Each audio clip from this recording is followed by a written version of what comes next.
মেয়ের সাথে কথা হয়নি, আমার মেয়েটাকে খুন করে ফেলেছে এরা। আমার একটা মাত্র মেয়ে, অনেক কষ্ট করে ডাক্তার করেছিলাম, লোকের সেবা করতে এসে নিজেই খুন হয়ে গেল।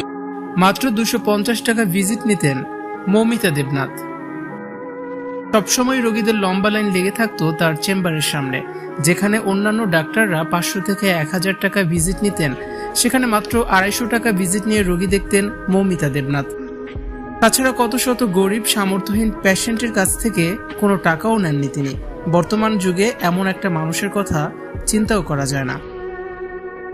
মৌমিতা কতটা যত্নবান আর শৃঙ্খল ডাক্তার ছিলেন তার প্রেসক্রিপশনের লেখা হ্যান্ডরাইটিংই সেটা বলে দেয়।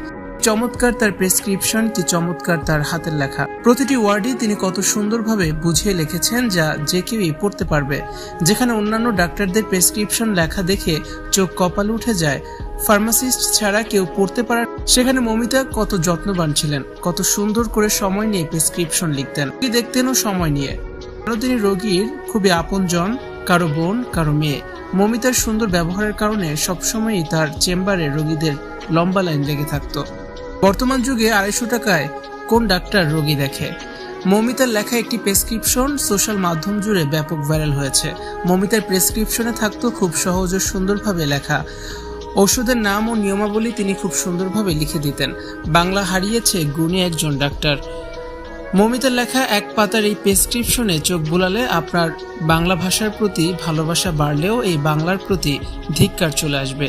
যে বাংলায় মৌমিতার জীবন শেষ, স্বপ্নগুলো চূর্ণ বিচূর্ণ হয়েছে।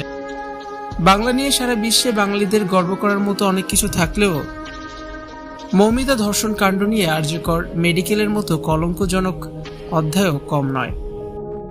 ভিউয়ার্স, মৌমিতার সাথে ঘটে যাওয়া এই নৃশংস ঘটনা আপনাকে কতটা অবাক করেছে কমেন্টস করে অবশ্যই জানিয়ে দিন।